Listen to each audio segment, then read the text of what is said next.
Hello HAPIN, this is Danny from Geocene, and in this video training I will show you how to use the prototype dashboard of the custom dashboard we will be building for the HAPIN program, as well as how to download your raw data from Geocene studies. To log into your custom dashboard, head to geocene.com and click on the HAPIN link. Alternatively, you can navigate directly to geocene.com/HAPIN. The user credentials for your account are hapin@geocene.com, and the password for this account is provided in my email to you. After logging in, you'll be taken to the HAPIN's mission screen of your custom dashboard. This screen outlines mission names, dot names, the start times of missions, and other useful parameters related to the mission. Columns in this table, like all tables in your dashboard, are sortable, and you can use the filtering menu to filter down to useful metadata. For example, you can filter down campaigns. If you only want to see data for Peru, you could click that filter and press apply. And this missions table will return only missions that are assigned the HAPIN Peru campaign. Other screens in your custom dashboard live in this menu. The next screen that we'll look at is a screen called HAPIN Dots. While the HAPIN's mission screen is focused on data per mission, the HAPIN's Dots screen is focused on data per dot. This map is a map of the last known location of any of the Geocene dots in your fleet, and the table below it lists useful parameters about the hardware. For example, the amount of battery life remaining and the amount of storage remaining on the dot the last time a phone or tablet connected to it. We make these records anytime a phone or tablet connects to one of your dots. For example, the dot named 0224_E051 was last checked in on March 24th at 1848 UTC time. It's important to note all timestamps shown in the Geocene dashboard are shown in Universal Coordinated Time. When the phone or tablet checked in with that dot, it had 96% of its battery remaining and 100% of its storage remaining. The latest mission it was on was called HF3 00027_17C, and when the phone or tablet connected to that dot, that mission was currently stopped. It may be useful to look at particulars of missions, for example, the raw temperature data for a mission. In order to look at that data, let's look at the HAPIN Detailed Mission Data Dashboard. The HAPIN Detailed Mission Data Dashboard shows data for a particular mission.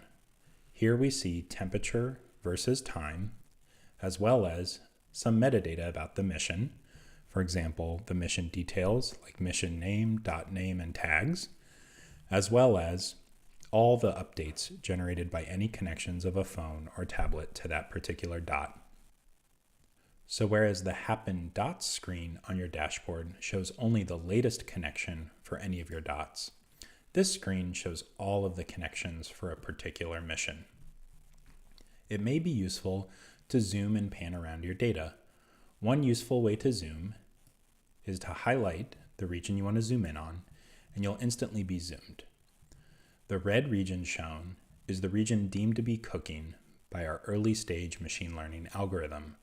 This algorithm will improve with time, so if you see some small mistakes, just trust that we're constantly working on improving the performance of this algorithm for your data. After zooming, you can use the pan tool to pan left and right through the data, or reset the chart. One thing you'll notice is that you may lose timestamps on the x-axis when you zoom this way. A way to overcome this is to define a particular date range that you desire.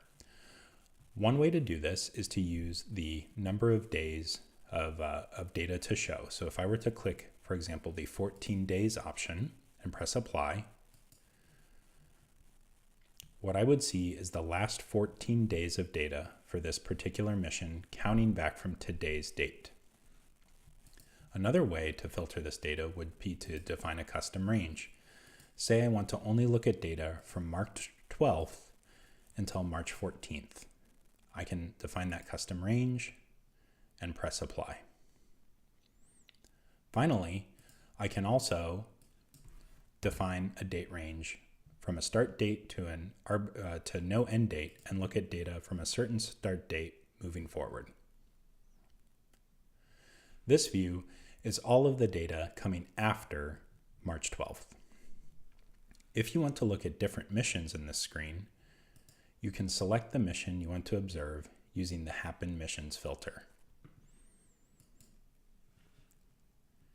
Although it's useful to see this time series data of temperature and events, this can be somewhat overwhelming, especially once we have many hundreds or thousands of missions running simultaneously. In that case, navigate to the HAPIN mission-wise adoption page. The HAPIN mission-wise adoption page shows data about cooking on a per mission basis. The first chart is daily hours of cooking. Daily hours of cooking is plotted versus calendar time, and cooking hours are displayed as a stacked bar chart for all of the missions having observations of cooking. The next chart is daily events of cooking, and then the following two charts are hours of cooking and events of cooking versus time of day, keeping in mind that this time of day is universal coordinated time. So whereas the first two plots are useful for seeing longitudinal cooking behavior, the bottom two plots are useful in seeing cyclic cooking behavior. For example, are particular cook stoves used more for breakfast or for lunch? If we want to drill down to a particular mission, we can do that by double-clicking on any of the missions in this cooking activity summary table, or by selecting those missions from the filter menu. What I'll do is sort the number of events and look at the high event missions.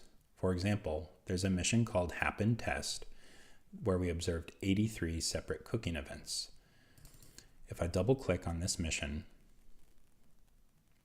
what we can see is cooking data for the mission called HAPIN Test that started around February 5th and ended around February 28th.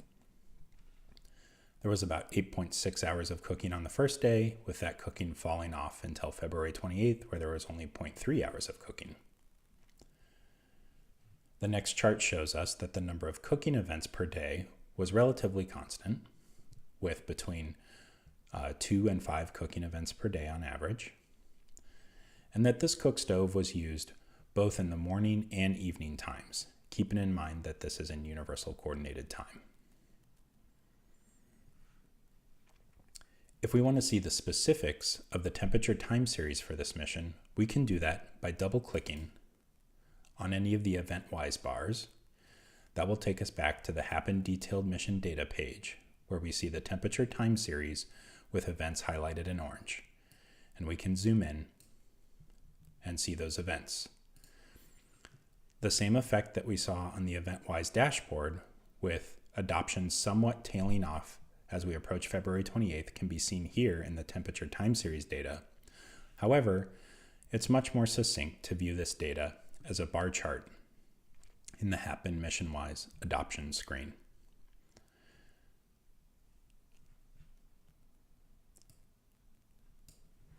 Some other nice features of the HAPIN mission-wise adoption screen include the aggregation and date range filters in the filtering menu. I will erase both the HAPIN testing campaign and the mission. So we're going to look here again at all of the data so far collected by the HAPIN program.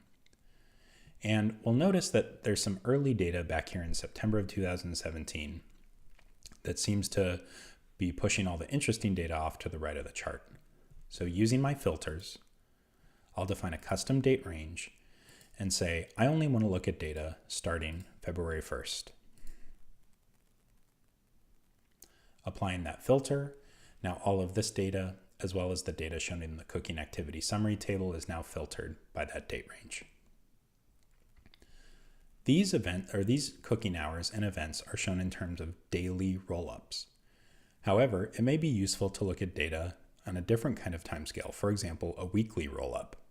To do this, change the aggregation filter. When we apply weekly aggregation to the data, now what we see are stacked bar charts of cooking on a weekly average basis instead of on a daily average basis. If you want to isolate any particular mission on this screen without drilling down all the way to that mission, you can double click it in the legend, and you can even add separate individual missions this way. This lets you quickly explore data between missions and compare data between missions. So far we've looked at HAPIN missions, which summarizes the mission data, HAPIN dots, which summarizes information about your hardware, HAPIN detailed mission data, which shows temperature time series while highlighting cooking events in orange, and also HAPIN mission-wise adoption, which summarizes adoption both in terms of hours of cooking and events. The last screen I'll show you is the HAPIN excessive temperature mission screen. Geocene recommends that the probes on Geocene dots reach an average peak temperature of about 400 Celsius. Although the probes can survive up to 900 Celsius, their lifetime may be reduced. If you want to see which missions are exceeding the 400 C maximum temperature recommended range, you can use the HAPIN excessive temperature missions dashboard. I will erase these pre-applied filters, and what we can see is a table of all HAPIN missions having any data that exceeds Geocene's peak recommended temperature. To drill down and look at the specifics of any of these missions, just double-click.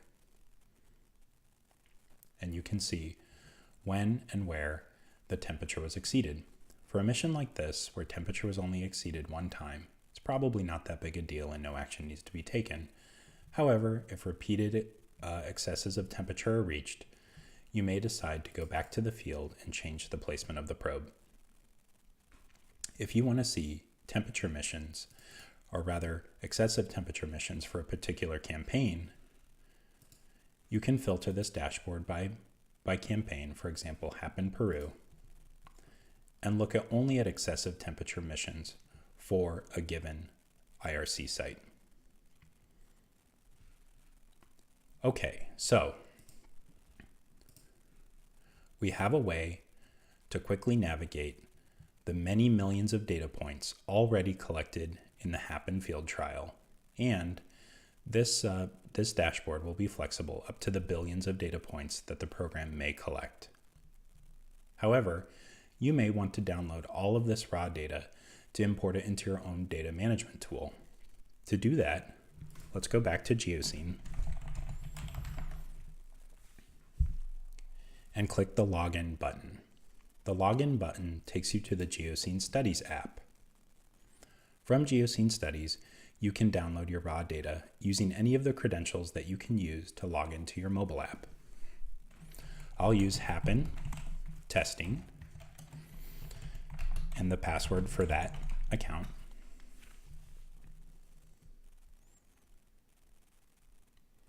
And after logging into Geocene Studies, what we'll see are all of the missions that are available for viewing by the credentials that we've logged in with. To export all of this data, which is the same data you're seeing in your custom dashboard, you can press Export All Data and then Create New Data Export. Here's an export that I've done previously, but maybe new data's come in since then. Create New Data Export. That data export is currently processing. I can press refresh to see its status. It's still processing, still processing.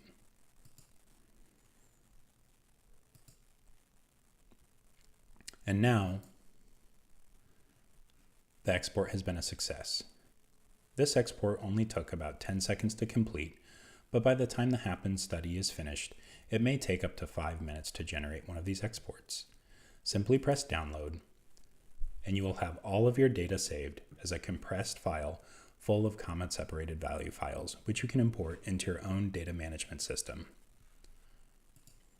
Geocene is very excited to be working with the HAPIN program. Thank you very much for your business, and please let us know about any additional features that you would like added to your custom dashboard.